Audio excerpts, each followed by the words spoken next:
With your permission, Evelyn, I'm going to move on to the next question.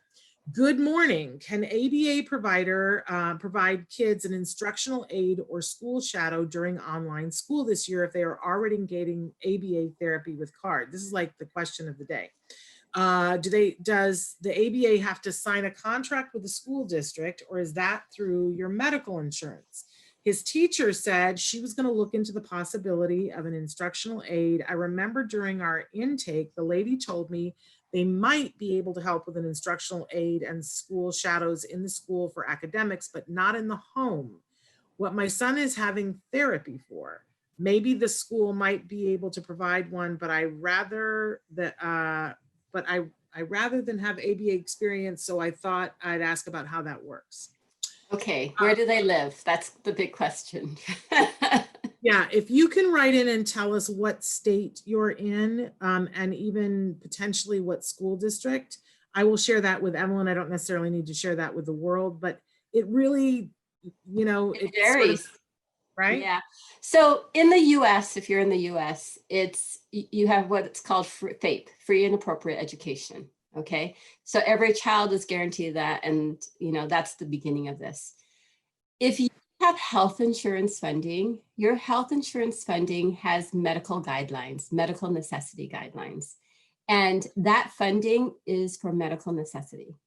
And that means it must, whatever your CARD person is working on, their ABA person has to work on things related to the core symptoms of autism.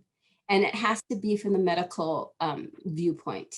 They should not be using that type of funding for anything academic, because then that would belong to the school district. And what we try to talk to families is there is some overlap. Let's say if you have problem behaviors, if your child's having a meltdown and tantrums, it's going to affect school learning and it's going to affect medical necessity guidelines because the safety of your child is in jeopardy. So there are a few things that overlap, but for the most part, you need to work with your ABA person to figure out like, what are the goals that they've set? Because there are school IEP goals, and then there are your medical necessity goals.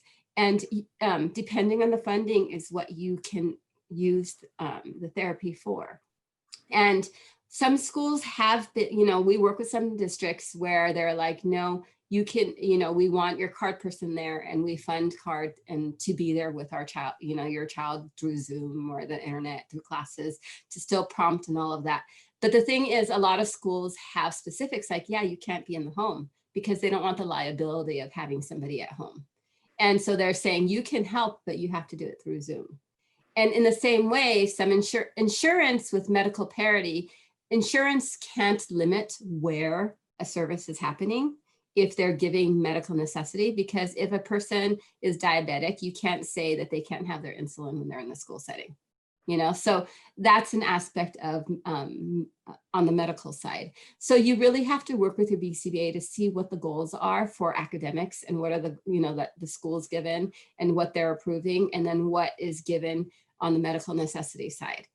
That said, we have had some schools come to us and say, you cannot be there, to support school.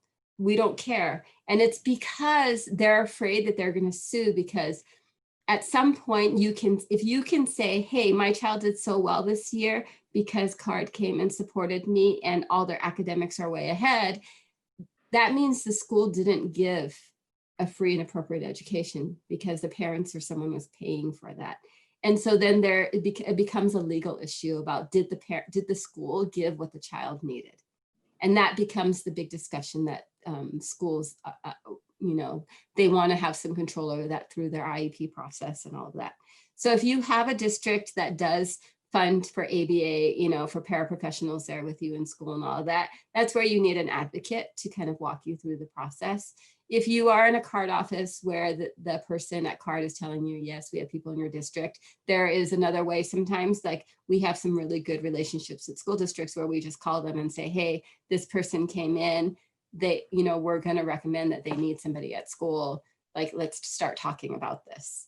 And, we have some of those discussions, but it really does vary according to state and according to district. And, do they have their own ABA in their district, that they're trying to give? And then the coordination and the collaboration involved is really important. But there is a way to do this. It's just what we say is go to your district. If your district is saying, hey, Zoom is not working, my child cannot learn with the therapist on the other end, you need to try it, show that it doesn't work, go to the district and say, hey, this is not working. I need the person in my home. And, I need that person with my child there physically to be able to prompt him to pay attention and this, whatever the need may be. And then that's the discussion that the school needs to have with you about what your child needs in order to have instruction during this very weird COVID time. This very weird COVID time. Now they have written back in and said that they're in Northern California.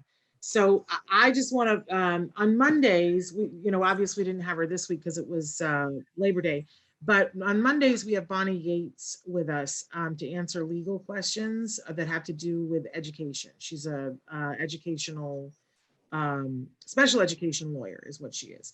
And she's with the Tollner Law Offices, and they have offices in Northern California. So they handle cases in Northern California.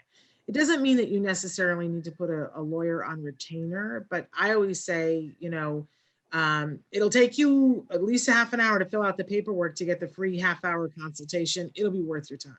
Just sit and say, what are my options right now? And they'll give you a plethora of options. And you may decide to retain a lawyer, or you may just take the information and do exactly what Evelyn said, but have your ducks all in a row to talk to your school district. But since Bonnie's law firm is where you are, I would wholeheartedly recommend having a conversation with her about what you're going through. She talks about it on the show all the time, that it's like the wild, wild west right now. School districts do not know what to do. No one was prepared for this. They're trying to figure out what to do for the general population, let alone what to do with special education. And in some cases, families are getting the kitchen sink. All they have to do is raise their hand and have documentation and say, we're not getting education. Here's what we'd like. And school districts in some cases are giving it to them. In other cases, they're not. It just depends. But I would recommend having a conversation with them. And that's Tollner, Tollner law firm. If you don't mind Googling, I can't think of what the email or the website is right now. Hey, thanks for watching Autism Live. To subscribe, click here. And if you'd like to check out some more of our videos, click here.